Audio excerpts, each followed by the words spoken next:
Shalom semuanya, puji Tuhan. Pada pagi hari ini kita masih bisa bangun dan kita masih bisa beraktivitas dan kita masih bisa mendengarkan renungan pagi.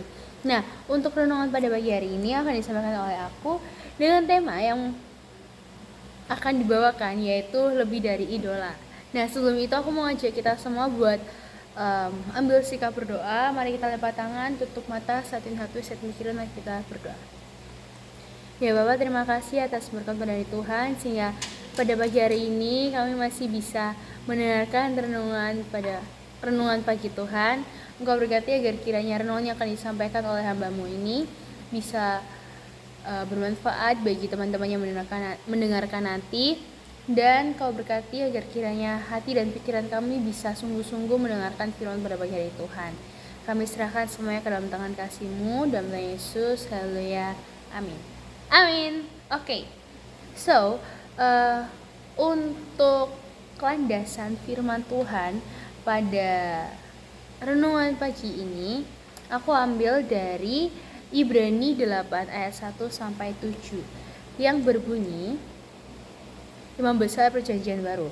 Inti segala yang kita bicarakan itu ialah kita mempunyai imam besar yang demikian, yang duduk di sebelah kanan tahta yang maha besar di surga, dan yang melayani ibadah di tempat kudus, yaitu di dalam kemah sejati yang didirikan oleh Tuhan dan bukan oleh manusia. Sebab setiap imam besar ditetapkan untuk mempersembahkan korban dan persembahan, dan karena itu Yesus perlu mempunyai sesuatu untuk dipersembahkan. Sekiranya ia di bumi ini, ia sama sekali tidak akan menjadi imam, karena di sini telah ada orang-orang yang mempersembahkan persembahan menurut hukum Taurat. Pelayanan mereka adalah gambaran dan bayangan dari apa yang ada di surga, sama seperti yang diberitahukan kepada Musa ketika ia hendak mendirikan kemah. Ingatlah, demikian firman-Nya, bahwa engkau membuat semuanya itu menurut contoh yang telah ditunjukkan kepadamu di atas gunung itu. Tetapi sekarang ia telah mendapat suatu pelayanan yang jauh lebih agung, karena ia menjadi pengantara dari perjanjian yang lebih mulia yang didasarkan atas janji yang lebih tinggi. Sebab sekiranya perjanjian yang pertama itu tidak bercatat, tidak akan dicari lagi tempat untuk yang kedua. Amin. Oke. Nah, seperti yang udah aku bilangin tadi di awal, judul atau tema kita yaitu adalah lebih dari idola. Nah, kalau misal kalian mendengar kata idola nih, apa yang dipikirin kalian? Pasti kayak orang-orang yang kalian idolakan gitu kan. Dan aku yakin dan percaya Aku yakin kalau misal kita di sini semua pasti punya idola. Nah, idola tuh sebenarnya apa sih atau siapa sih? Idola itu kayak apa ya guys ya? Kayak orang yang kita sukai. Entah itu penyanyi, entah itu aktor, entah content creator atau gamer atau dancer atau apapun itu. Nah, aku kasih contoh. Aku juga punya idola. Nah, idolaku itu ya lumayan banyak sih. Cuman mungkin kayak NCT, habis itu ada Siyuan, begitu juga ada Lingyi, terus juga ada Badali, habis itu ada Arthur, habis itu Wilong, ya kayak gitu-gitu. Nah, mereka itu apa ya? Mereka Wilong, sampai ada juga yang bergabung dalam kayak komunitasnya gitu.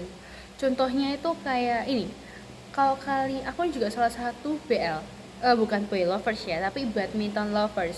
Nah, badminton lovers itu juga ada kayak komunitasnya gitu loh guys, komunitasnya untuk mendukung si atlet badminton Indonesia itu sendiri.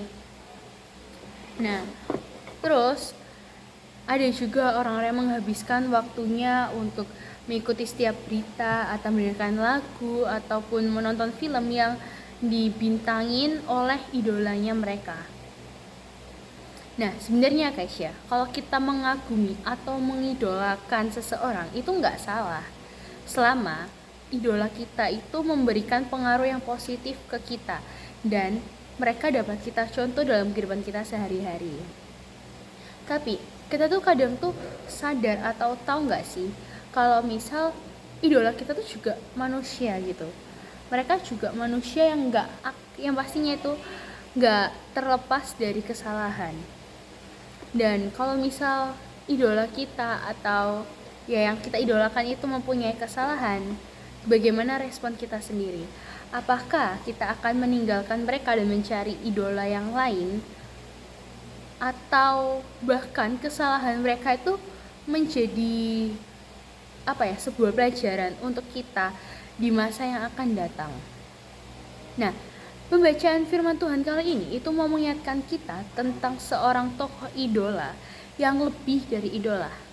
Yes, betul banget. Siapa lagi kalau bukan Tuhan Yesus Kristus. Nah, Ibrani 8 ini menjelaskan kepada kita bahwa imam besar, yakni Yesus Kristus, telah datang ke dalam dunia untuk menjalankan misinya, yakni mendamaikan kita dengan Allah melalui pengorbanannya di kayu salib.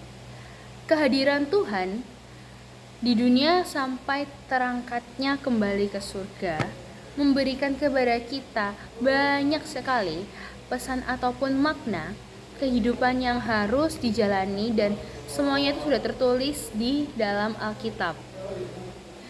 Tuhan Yesus Sang Juru Selamat menjadi sebuah jembatan antara untuk memulihkan relasi manusia dan juga Allah yang sudah lama retak. Nah, dengan pemulihan relasi tersebut, kita mendapatkan kasih karunia dari Allah dan membebaskan semua manusia dari dosa.